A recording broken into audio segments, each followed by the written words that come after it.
Good day, and welcome to our discussion on Toward Effective Development Cooperation, bringing everyone to the table to leave no one behind, where we'll be talking about the critical role of the private sector in good, effective development partnerships. I am delighted that you are with us, showing interest in this important topic.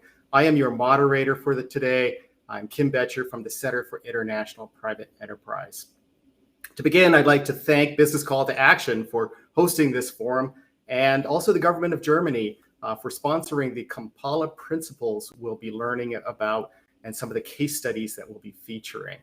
We have two very exciting case studies for you out of our selection, coming from different sides of the world, from Bangladesh and from Uganda, and they really provide a nice contrast with different types of private sector participation.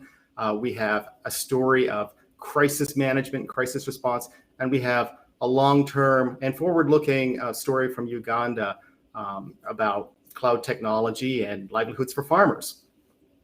These are among a suite of case studies where we also have studies from Colombia about social enterprise helping serve women's health in rural parts of the country, and a case initiative from the Philippines where the Chamber of Commerce is working on worker skills and health. So there's a lot to explore based on today's discussion.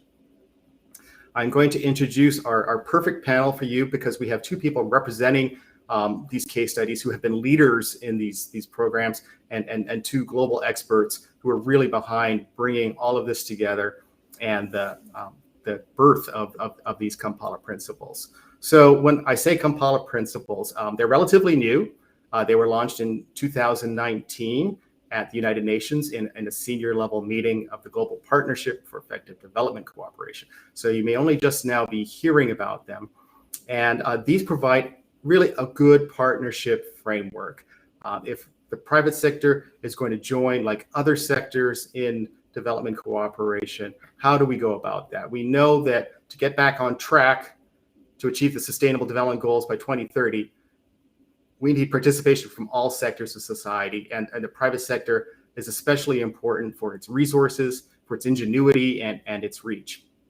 So there's this recognition the private sector has to be part of the equation. At the same time, there were questions from different groups, different stakeholders about how are we allocating development funds, and what does it mean if they go towards a private sector project?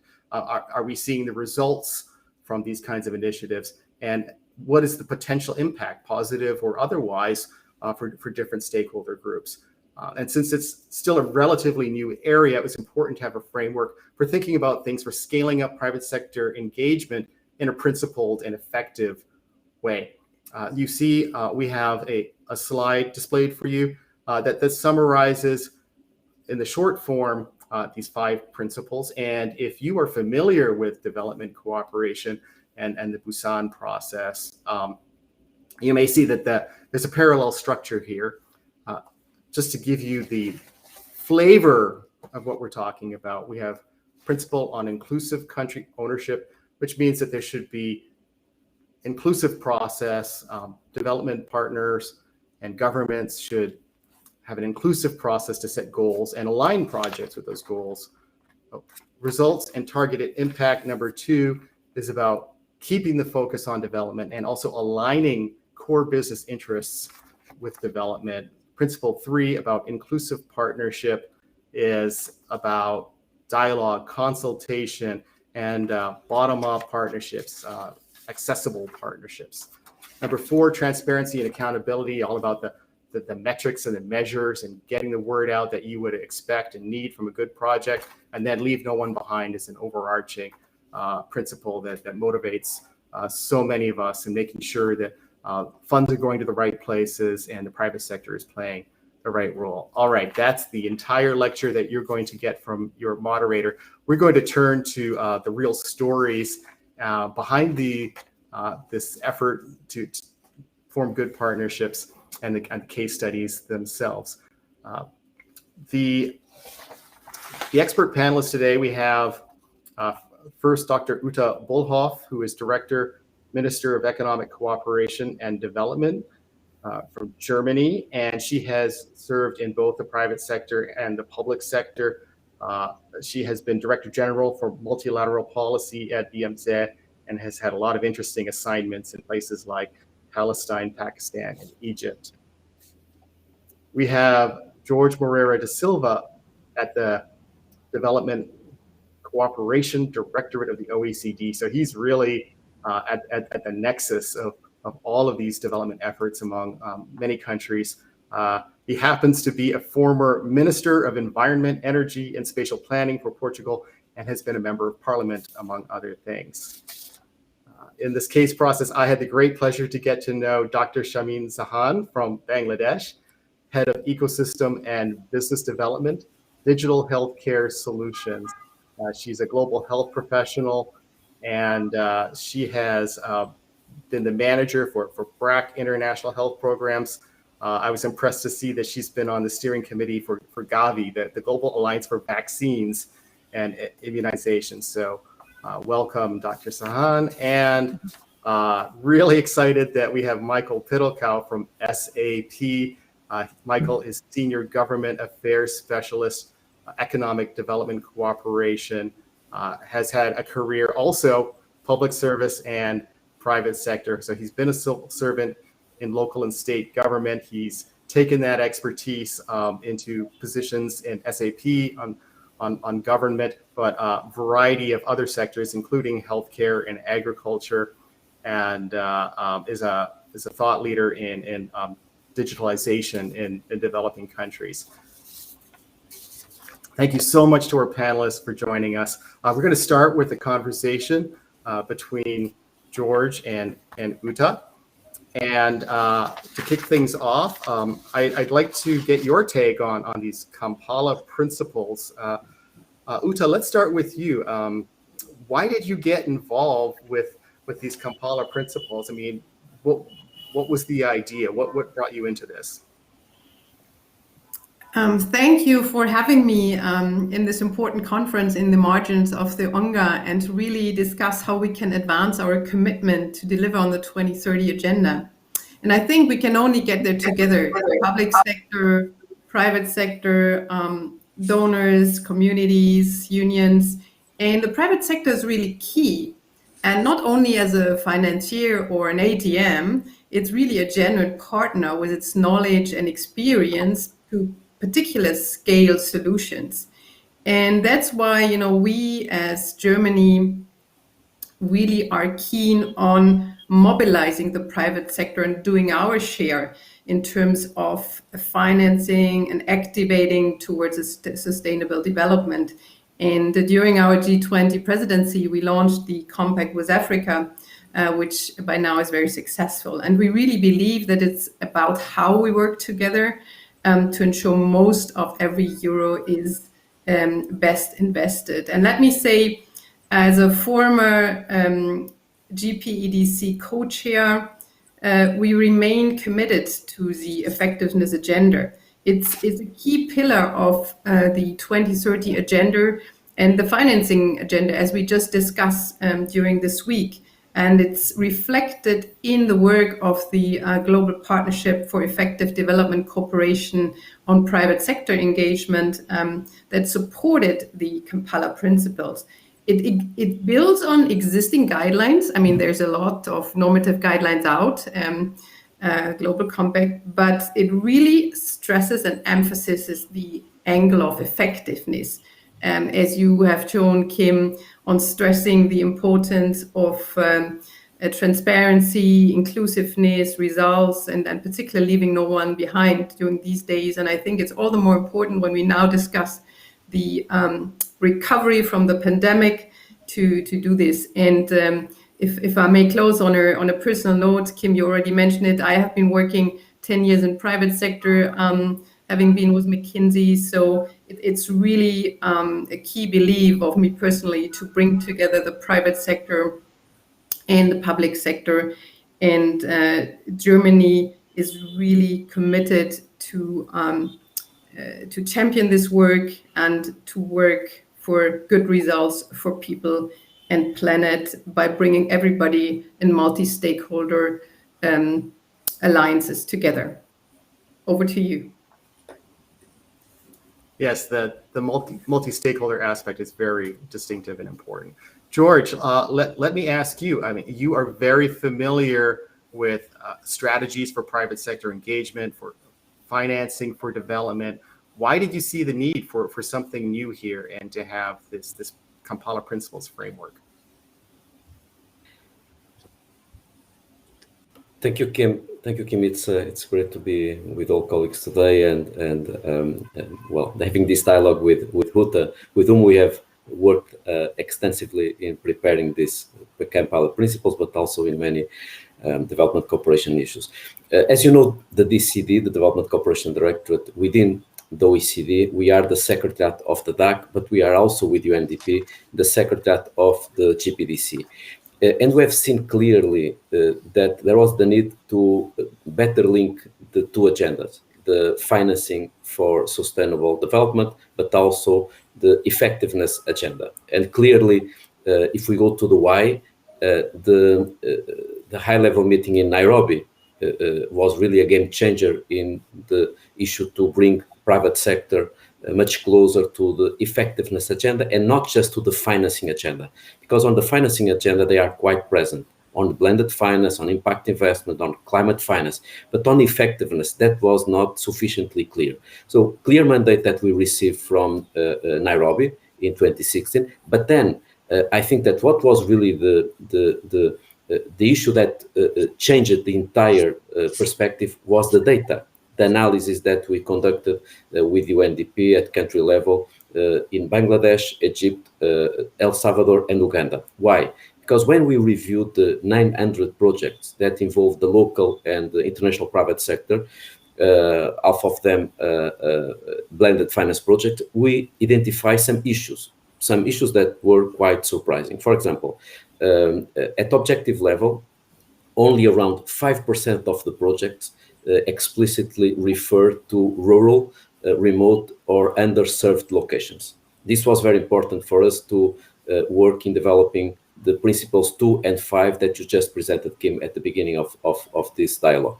Second, we saw that only 17% of the projects included a project-specific monitoring framework. And this was also important to inform the development of Principle 2. So based on these surprising results, we launched a very inclusive process within GPDC with the entire development community, also with the business community. Probably it was the first time that we managed to get the development community and the private sector community in a dialogue on effectiveness, and this deliver, I think, this important Kampala principles when they were adopted in Uganda. So this is basically the why. The why is triggered by an institutional setting, the Nairobi, but more than that, it's based on facts and on evidence that shows that something was missing in terms of engagement with the private sector. Thank you. Well, let me continue with you, George. You've mentioned some numbers. Are you expecting those numbers to shift? Are you optimistic that something will change as a result of the adoption of these principles? Well, there is no change that can be done automatically. We know that this is a journey that still requires much more work to be done. But I confess that I'm quite optimistic. Why? Because I think that there is now a basic agreement on the need. I think that nobody disputes the role of the private sector. Everybody agrees that there is no possibility in achieving the SDGs and leaving one behind without the private sector. What was missing, in my opinion, was a common language and narrative and a focus on concrete principles. So we really wanted to avoid being too detailed on the principles. I think that having these principles as a basic values and to foster action was the best. And now these are very important to implement it to inform discussions at the country and local level. As you know, there is this GPDC action dialogues, and the Kampala principles are really important to ensure a better coordination and alignment beyond key development priorities within these GPDC action plans.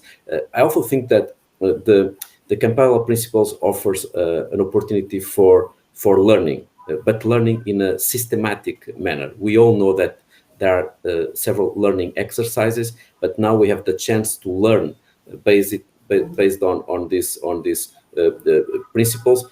We know that partnering with such diverse actors is not easy. Let's make no mistake. It's very difficult to suddenly move from an agreement on the Kampala Principles to concrete outcomes. But I'm very optimistic. I want to repeat this because I see a consensus among all communities around these Kampala Principles. We have the tools that we need. We have the GPDC that is inclusive, is transparent, is supported politically from academia, public sector, private sector, NGOs, parliamentarians. So let's make the best use of GPDC to foster the implementation of the Kampala Principles. Thank you. Thank you, George. And yes, it's such a special community that you've mentioned. Uta, what realistically are you expecting going forward? I mean, it takes a lot of effort to bring all of these stakeholder groups to agree on something, and did agree, but as far as implementation, as far as change and results, what do you anticipate? Thank you, Kim. Well, first of all, let me thank George, for being such a strong ambassador for this topic. And I think that's exactly what is needed, kind of people who embrace it and are really willing to move, that we speak the same language. And I have to say, I spoke the other day with the CEO of Generation Unlimited, a spin-off of UNICEF, and it's not really about there's not enough money. It's more like how to loop it in and how to work in these partnerships. And Kim, referring to your question, my expectations, I think this is, this is a behavioral change that we are undergoing. And as always, this will take time to bring every stakeholder together and donors supporting as they develop their own strategies. But I'm also, similar to George, optimistic, that there is a common consensus and that we as a development partner really have to incentivize the involvement of the private sector in development. Functional markets are needed, adequate risk sharing is needed, all the more important, and I think everybody has its role to play. And if I say so, I think there are already good examples like Team Europe, where we can see that the coordination among donors is increasing, and also, multi-stakeholder initiatives are increasing to really serve on national growth strategies of our partners, being it thematic priorities, sectoral priorities from digitalization to climate change. And also ensuring that there are fair and ecological conditions, in work. It's the international donors really can serve as thought leaders, and that's what we are committed to do, being bridge builders, matchmakers for private companies at the country level. But let me also say that we as donors should avoid to take too much of the turf off the private sector itself. So I'm optimistic that change will happening. And let me say, we all need you who are watching us right now. Over to you. Thank you for that, Uta. And indeed, our audience, we are looking for future champions of good partnerships, whether you're private sector or any other sector, civil society, government, trade union. We need to work together. Now, I understand that George has an airplane that he needs to catch. So I'm going to thank him so much. Any final thing you want to share with us before you have to go, George? Kim, I just want to say something that I think it could be helpful. It's that we are seeing from the donor's perspective, because as you know, we are in a unique position being the secretary of the DAC and secretary of GPDC.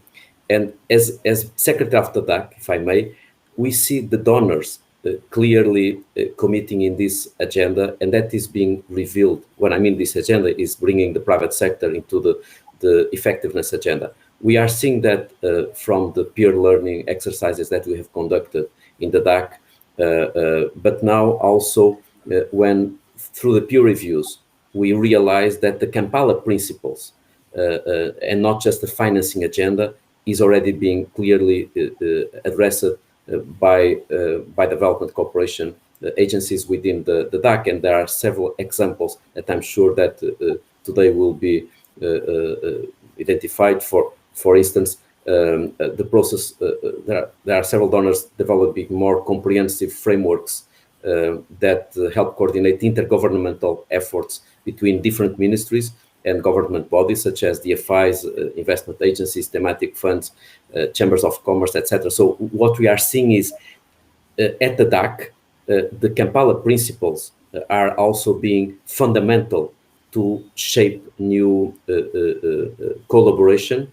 And I think that this is also very important, that several of the case studies that will be presented today will reveal this change also in the perspective of development cooperation providers. Thank you. Well, thank you for taking the time to share that donor perspective and your expertise today, and look forward to seeing you next time. Let's go to our first case story from Bangladesh. Shamin, tell us very briefly about what it was like when the pandemic was rolling in, and what was your innovation for crisis response? Why did it require the partners that you brought together? Thanks, Kim. So I clearly remember March 8, 2020, the first case of COVID-19 was diagnosed in Bangladesh.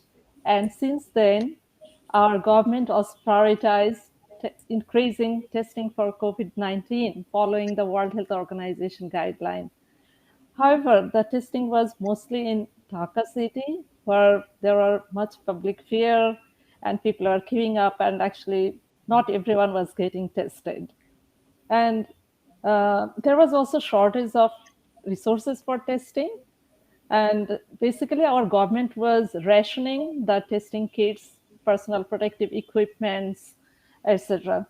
So there was a clear need for accessible and affordable testing facilities for the underprivileged people.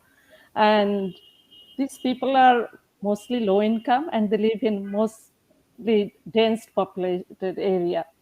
And they lack clearly the healthcare, access to the healthcare. So we ran a triage and testing booth, first of its kind. So we offered the free COVID-19 testing to the low-income people who qualify for testing after a triage through the video call. And we provided medical advice, we provided mask, information leaflet for prevention measures regarding the symptoms, and we also provided the healthcare guidelines if they get tested positive. And we also provided the government and our own health helpline that provides 24/7 medical consultation.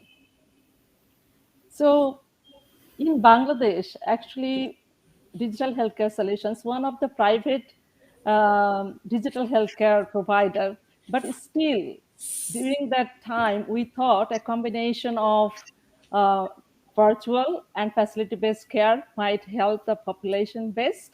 And that's why we needed multiple partners to achieve with our vision. For example, we needed the testing space for the booth. We needed sample collectors. We needed the scientific expertise and the laboratory services, lots of logistics and operational supports and medical consultations. And what was it like working with the other leading partners? what characteristics of leadership did you see? What really made this partnership work? Because you threw this partnership together extremely quickly in a moment of crisis and uncertainty. This is a great question, and I was really surprised during that time that all the key representatives of the partner organization, they are tremendously flexible, and they made time to formulate the plans, responded so quickly. First of all, when we reached out for funding through our existing collaboration with Concern Worldwide for a health system strengthening project, then they negotiated with UK Aid and actually sorted out the funding challenge. And then on the public side, Mr. Sabir Hossain Chaudhry, Honorable MP for Dhaka 9 constituency, where one of our partners, the public hospital, Mugda Medical College and Hospital, so he was an integral part of that hospital's governance team. He helped us sealing the partnership agreement with the public hospital, which is in real time, actually, it was very difficult. And I must say, Mr. Chaudhry was super dynamic. He actually offered his enthusiasm and insights to our ideas, and he actually provided hands-on deck services throughout the project period. On the laboratory side, like Institute for Developing Science and Health Initiative, known as IDESHI Foundation, their chairperson, Dr. Firdausi Kadri, a well-known person for her vaccine development work. And when reached out, she responded very quickly and onboarded her organization to the project. And even IDESHI Foundation bought one extra PCR machine for the COVID-19 test out of the project budget, just to support us with the increased testing. And the most significant and flexible leadership we have found from the Director General of Health Services, which is our implementing partner of the Ministry of Health and Family Welfare of Bangladesh. And I still remember and appreciate the ADG, Professor Nasima Sultana, her patience hearing to our plan, and she approved our application, the permission for testing, very quickly. We avoided all the red tape and the bureaucracies. And even later, when we applied for additional testing kits, or we intended to hand over the testing booth to the DGHS because we were run out of the funding, the new DG and all level DGHS staffs are very much supportive to us. That was amazing experience. Thank you. So flexibility among the different actors was so important. The authorities, the private entrepreneurs, your development partner, and everybody keeping the underprivileged in mind as you went forward. And everyone, if you're intrigued by innovative digital solutions for this, again, there's more information in the Kampala Principles case studies. I think that I want to hear from Michael about Uganda, and then I'll come back to you also, Shamin and Uta. So, Michael, tell us about your cloud-based solutions, your digital solutions for farming, and why did you get involved in a development project with farmers in Uganda? What were you looking for? That's also a great question, Kim. Actually, at SAP, we have a distinct and holistic strategy on sustainability, inclusivity. Actually, it's part of our corporate mission and vision. And so you might think, well, that's where it all started. I have to admit, being very honest and very transparent in this round, no, that's not where it started 10 years ago. Actually, it started with a simple business case. We have a pretty large solution portfolio for the agriculture business and for the supply chain.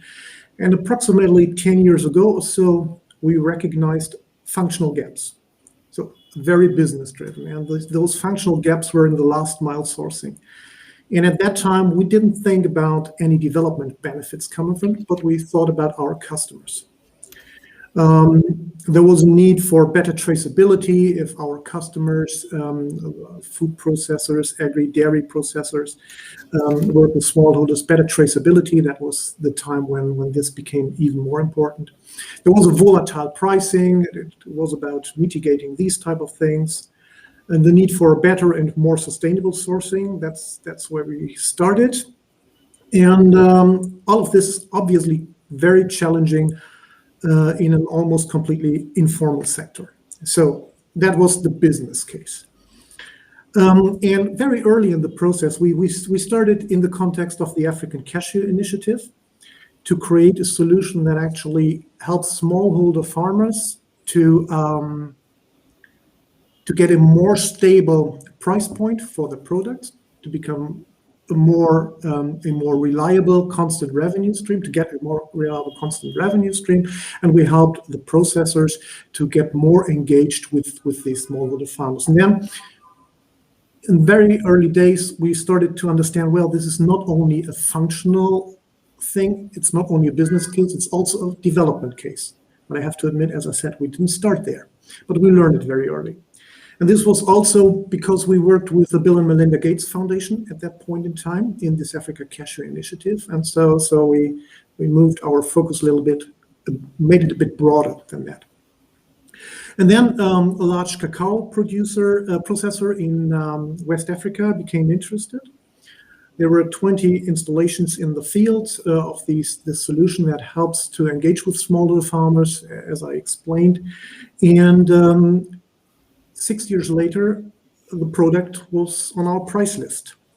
The result of the Cashew Initiative was first a very basic software, more research thing, and then we understood our business case, closing this functional gap in the last mile sourcing, has also a development case, helps smallholder farmers in the field, and there's an interest in the market, and these three things came together. And if I refer to the Kampala Principles, you introduced them.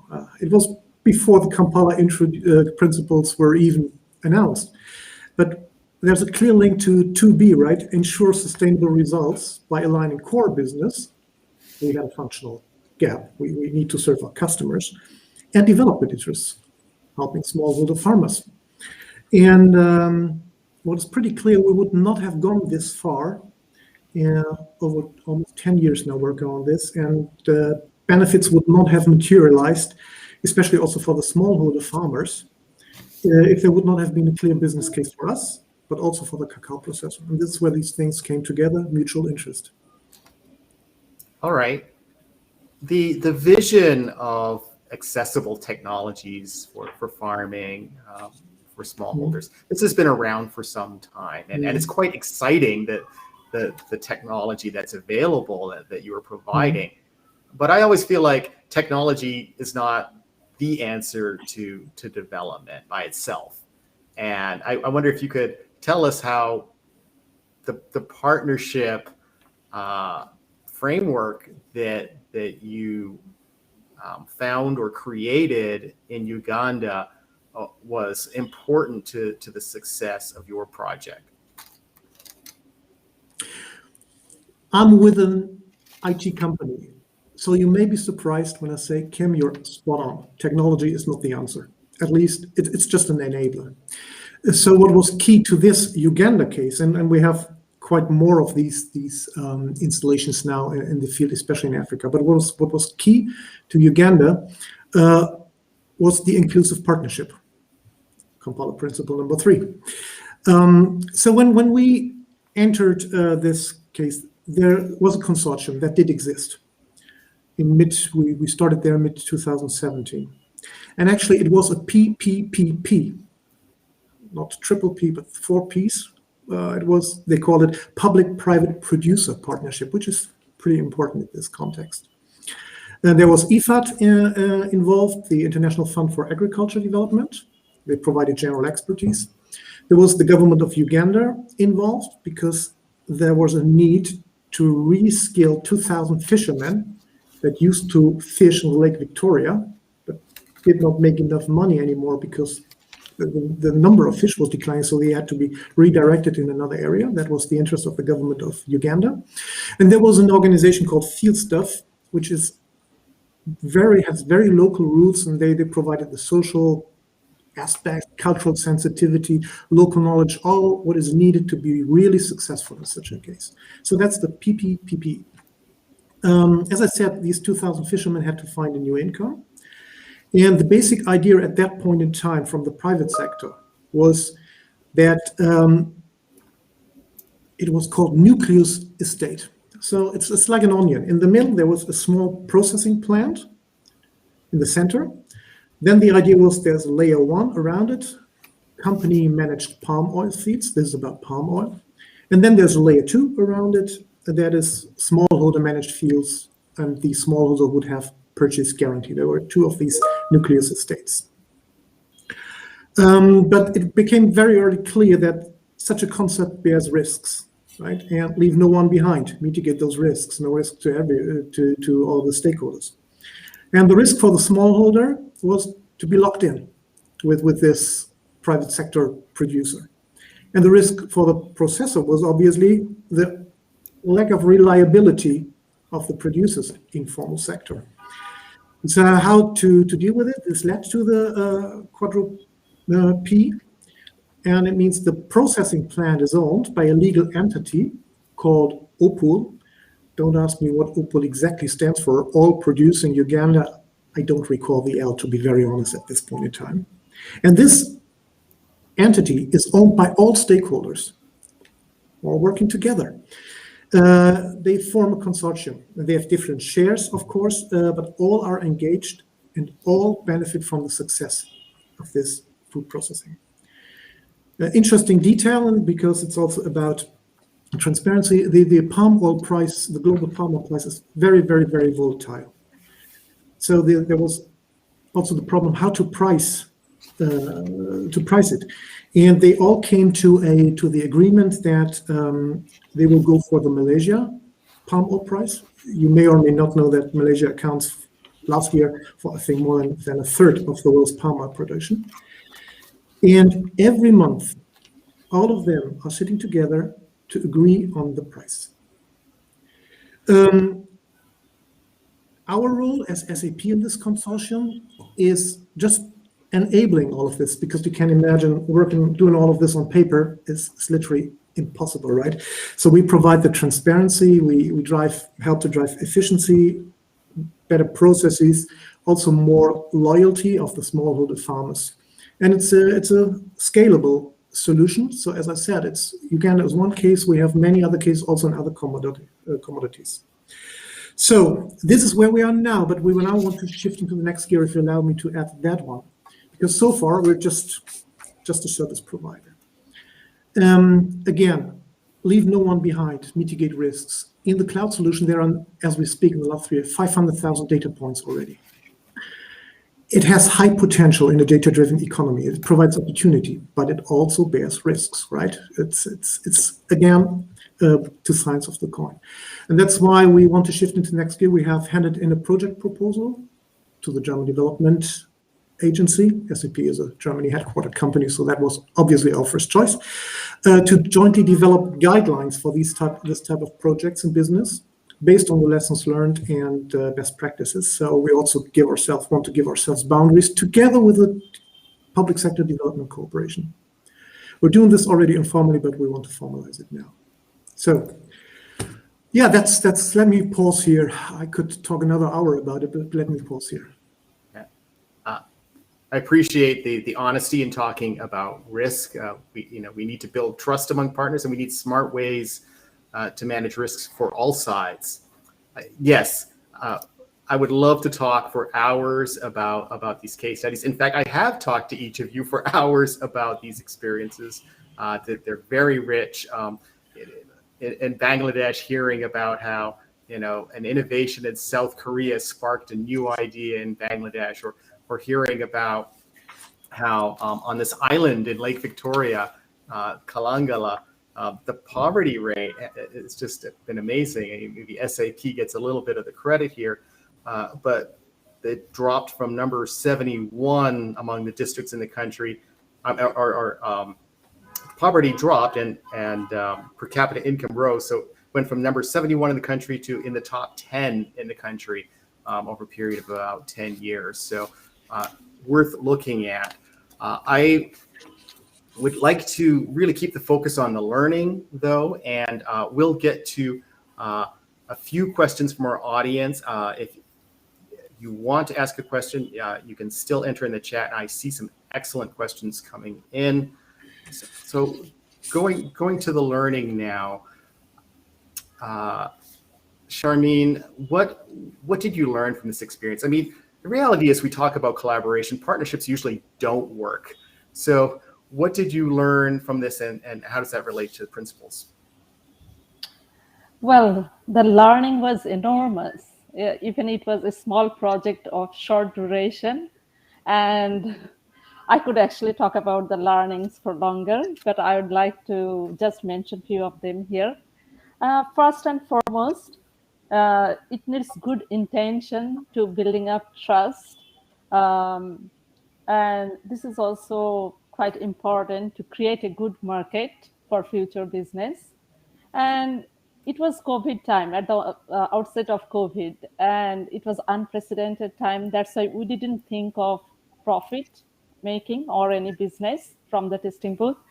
But actually, that has helped us gaining trust from the community, from the government, from the development partners, and all across the healthcare ecosystem.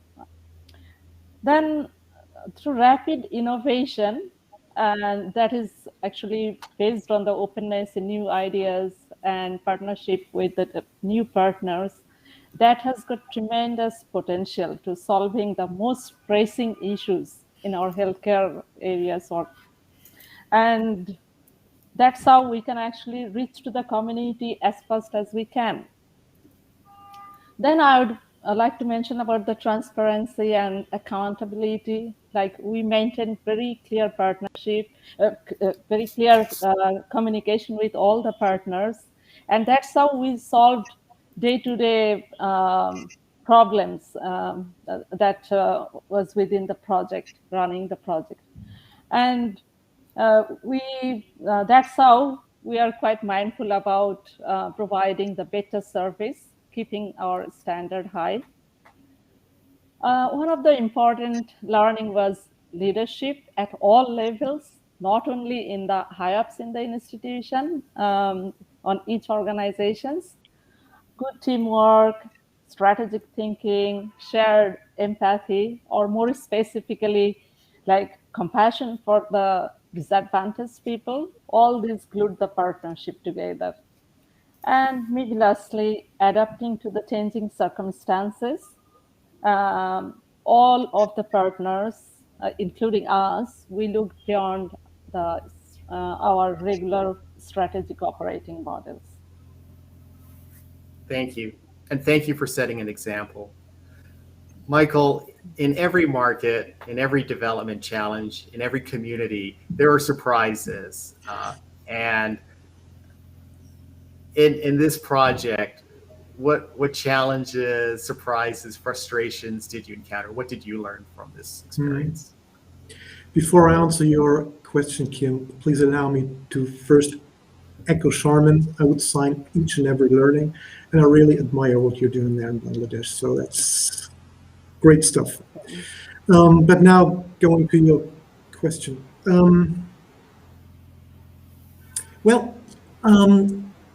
If you embark on such a project, change management, expectation management, and the handling are key, and so is transparency, cooperation, respect, mutual benefit. That's, to be very honest, that's standard project management skills.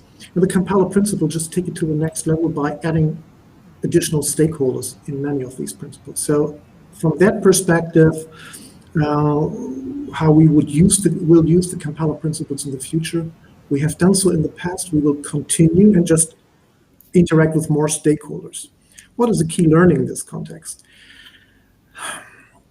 It is, although there is a goodwill, or was a goodwill on all sides, especially between development cooperation and the private sector, we often used the same words, but had a different meaning behind those words. There was a lot of misunderstanding, and Uta and Jorge said it's a journey, and it really is to learn and to understand the other one. And it's not about not wanting to understand, it's really using the same words and have the same meaning behind those words. That's the first thing. We need to talk a lot. That's why an event like this is so important. That's the first learning. The second one, and that's what is really close to my heart. As I said before, we would not have gone this far in a sustainable way if there would not be a business case. That's what it is. Long-term engagements are mainly funded out of the core business of a company. And that's why the principle 2, mutual interest, mutual benefit, is so important. And here I have to admit, I see quite a long journey ahead, especially on the operational level. I'm a firm believer that business interest and development interest are no contradiction by definition. There can be mutual benefits, but that's really where we have to go a long way. And if you ask me where I see a main risk, if we don't get to that point very soon, where we understand each other and respect each other's interests, and this goes from both sides, right? It's also the private sector should not go to public sector and just ask for a check. It's on both ends. But if we don't get to that point very soon, I see the risk that we will not end where we want to be. Yeah. It's so true that the language is an impediment, and we need to work at it. We need to put respect in the front. Uta, what lessons would you like to share, either from what you have seen in the Kampala Principles case studies, or maybe in other comparable experiences? Thank you, Kim. Let me first refer to our great case studies, and big thank you to my colleagues, Michael and Shamin, for leading this work and making it happen. I'd like to underline and join what Shamin and Michael said in terms of the trust building and the inclusive partnerships. I think that is so important, and that's what we see always, right? You really need to invest with all the stakeholders on the ground to get the buy-in and to also clarify the roles, what everybody can bring to the table. And I think, for instance, in the case of the COVID booth in Bangladesh, it was key to have the MP, Shahbaz Chowdhury, behind to really kind of make the political backing happen, and to then also pull the strings behind the scenes to then actually enable kind of the private sector activities to really flow. Second, I'd like to underline what Michael said in terms of really innovations to scale and to have a business case. I think that's really important that we work in that direction. And thirdly, sharing results early on is helpful to get the buy-in. In Bangladesh, the buy-in of the people, the population, in Uganda, from the farmers, to really see there is a value add of how we're moving. And I think this really ties back to what George said in his beginning. We analyzed a huge set of around 1,000 private sector engagements, and really looking at what could be areas for improvement. And it's very much about the result, the transparency, about getting everybody really into this partnership. And if I close on an own personal learning here, that's very much kind of on the development partner side. It is really about making that paradigm shift happen. I think we all are aware of it, and we all agreed it's really transformative work that we have to do. And if I, for instance, refer to our ministry's work of the sustainability textile alliances in kind of what we call the green button, the grüne Knopf, and this the value chain law. So it is really about getting all the stakeholders on board, kind of the textile companies on the ground. It's about the lawmakers on the ground. It's about the in that case, German, European, partners who are buying in Bangladesh, in Vietnam, in Pakistan. And only if we get this inclusive partnership with a very, very strong local ownership, right? From the government, from the companies, the local, in that case, the local textile companies, right? Then this is going to work. And in that case, we are very happy that kind of this entire textile alliance got so much drive in the last couple of years, in which really showcase if there's a strong will from all sides, from all multi-stakeholders, we can really make it happen. And that makes me optimistic to do more and to really invite everybody, again, people here on the call, if they are interested, to join. And that's why we also, as a ministry and through GIZ, entered into a cooperation with the Business Call to Action, because we really see kind of the opportunity to scale the Kampala Principles as such, and to get many more people such as you watching us right now here involved. So please reach out to the colleagues in BCtA, the website effectivecooperation.org, or myself and my team. Thank you. I'd like to ask the panel to answer one round of questions, about a minute each. And I think this works out nicely with good questions here. So question for Shamin, what now? Is Bangladesh on its way to recovery, and what are your next priorities in healthcare? Question from Michael, is the SAP solution scalable to other countries or industries, or is it very specific and dedicated solution? And here's a really interesting one about the potential for development cooperation funds to kind of spark something new, where there's uncertainty but potential high impact. Maybe there's a business case. So where are you? Maybe this is for you, Uta. Where are you seeing potential for development cooperation to get involved? So I'll turn to Shamin first.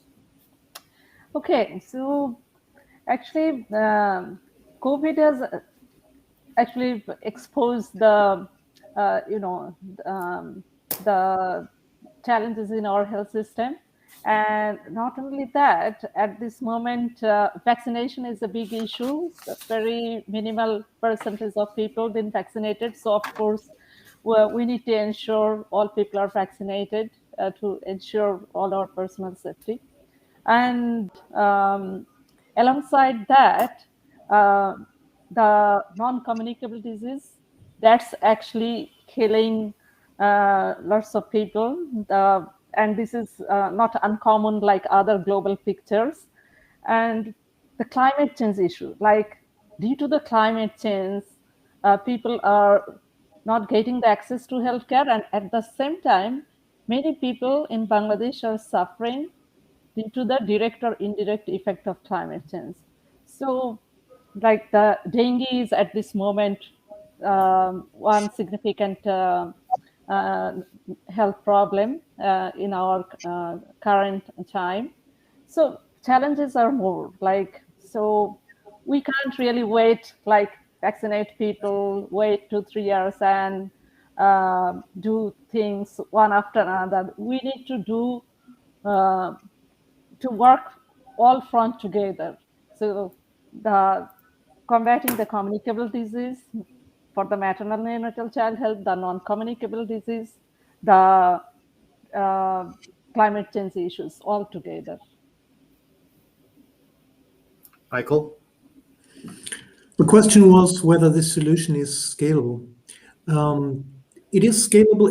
That's the beauty of a cloud solution, technically speaking. So it can be used in any geography around the world. Actually, it is, as we speak, mainly used in Africa and in Latin America.